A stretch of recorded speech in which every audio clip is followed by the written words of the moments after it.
Okay, so here we got the patch notes for EA point 0.9, released June 2nd, so 5 days ago.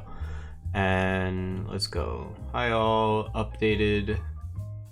Biggest update since we took development of Guild 3. Okay. They're gonna talk about multiplayer. Something they would like to work on both multiplayer and single player at the same time, so they develop together. Yeah, makes sense. You know, you can't get mad at that sort of stuff like that. Not in the normal game, only if you use the beta stuff. Okay, cool. I understand.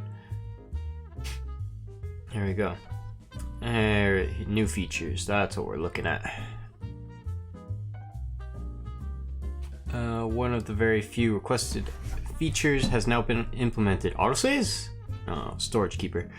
The UI was completely entirely reworked. You can now define for every item how many you want to keep in your storage, how many items should be sold via the front store. You can also modify the sale price and front store prime. Items are pre-filtered fitting to the business. You can change those filters so you have absolute control. You can also set per item if they should be sold at all. That's very good, very good, because that was one of those major complaints when it came to that was one of my major complaints. That's why I didn't let AI do their stuff when it came to automating it until I recently got into it. I was like, fine, I'll let it do it, but like that was one of the major reasons I wouldn't let AI do it, is because they didn't know what they were doing. Next is with the new storage rules, long-awaited rework of manual trade routes. Setting up trade routes is now way less complicated, also less prone to error. Okay. To assign an automatic or manual trade route, a wheel icon, it will open a new UI which you can assign existing save per building trade routes or set up new ones. That's good, so I don't have to make the same ones over and over again if I really wanted to. You can define maximum amounts of items per slot. Upon finishing a trade route, the transporter will send you a notification if there has been issues on that trade route. Good. So you get the notification if it's overflowing or something like that. That's okay. That's very good.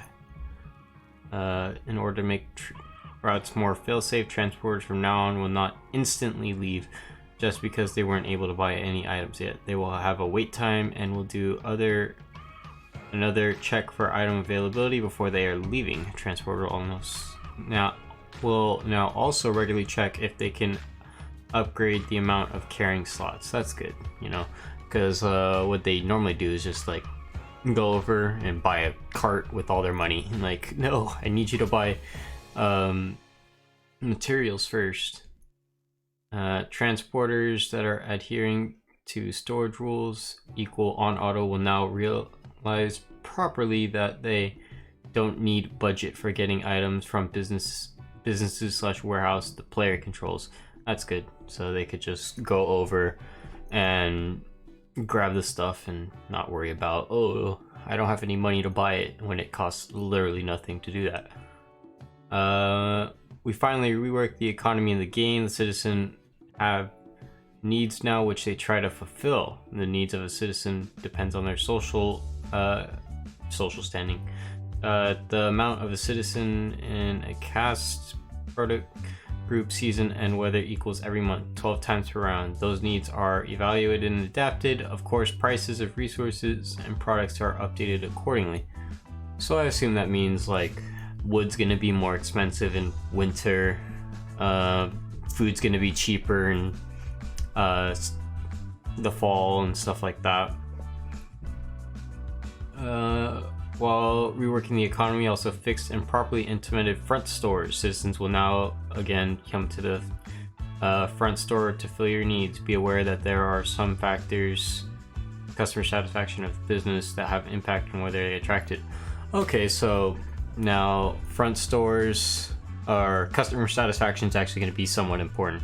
Before it wasn't really important because no one would buy from your front stores, even if you had lower prices. But hopefully now that means I could actually throw crap in the front store and have it, instead of just being another storage, actually being able to sell stuff.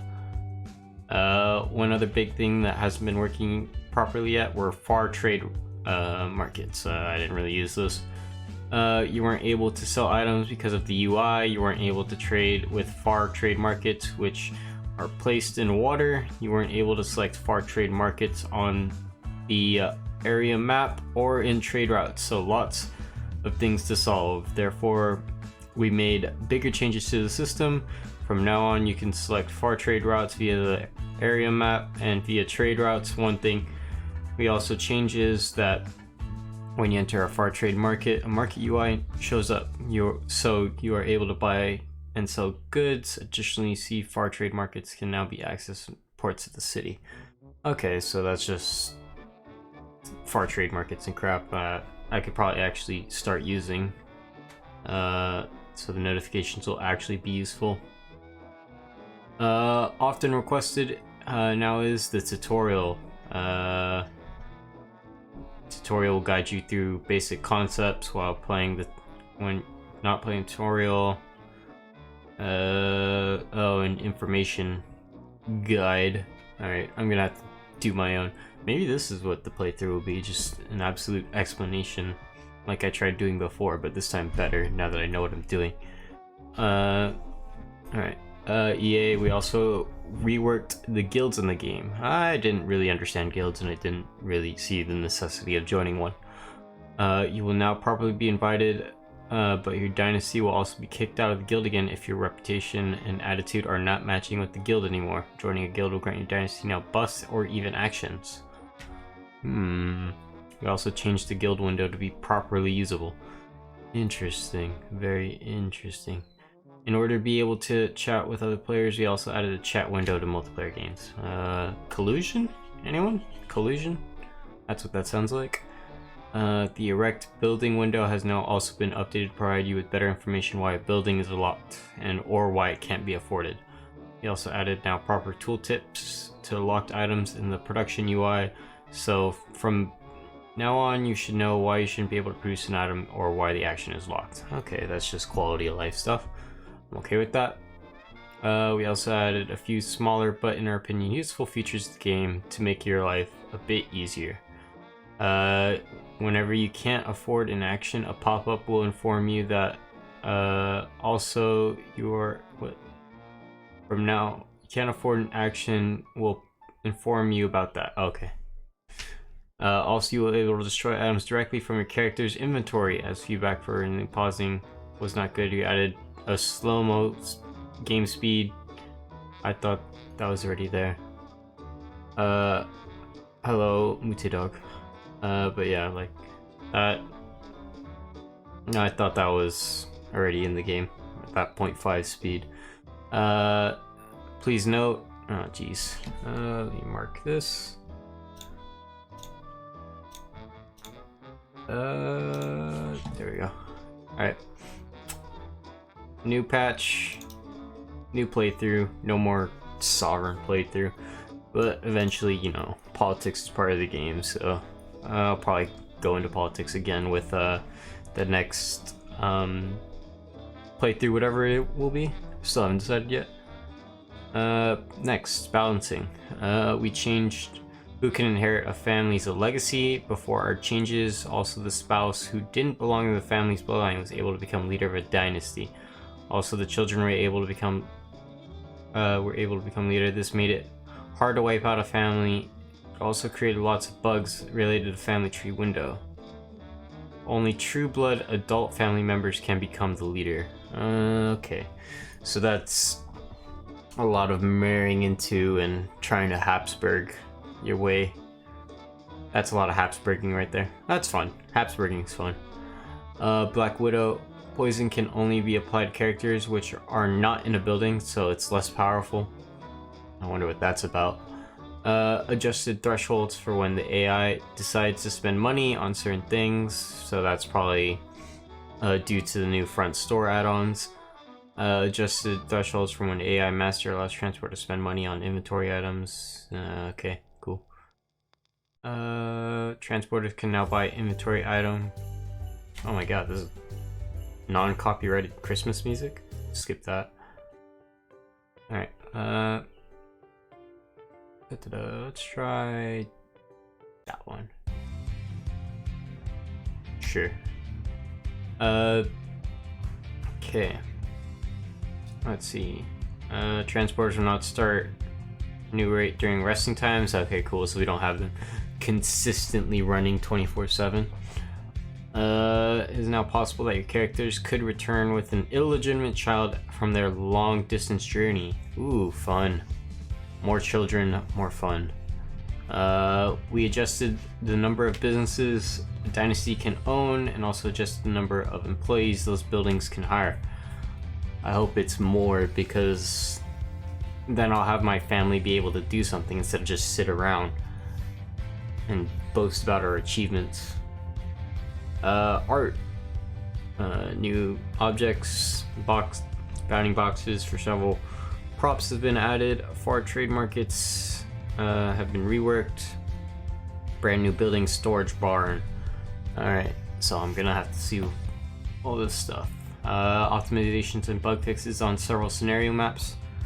We reworked production chains. Oh, content. Adjusted skill trees a bit. We also added a few products to make production chains a bit more complex. Interesting. So hopefully, I wonder what that's about, because we already got the whole wheat into flour, then flour into bread, or various other types of bread and stuff like that. The storage barn, the warehouse for the villages, is now available once you gain the title of resident. Okay, so now I don't have to wait till a patrician to have my storage all set up. Performance and stability. Let's see, these stabilities cause the game to have performance drops in certain intervals, which changed the way that the game is loaded up before the window got unresponsive, which can lead the players to believe the game has crashed. The logo movies were also stuttering horribly when being played. Happens. Right. How many bug fixes? Okay, we're almost done. Bug fixes. Fixed the bug that caused the game that... Oh, the 8 add-ons thing. That's gonna be good. That was one of the major things that prevented me from really playing on, because I couldn't... It's very hard to play with only 8 add-ons, especially when you don't know about it. Crash. Fixed the bug to prevent crashing. Post-combat handling. Not allowed players to move far trade routes. Okay. Something about building windows.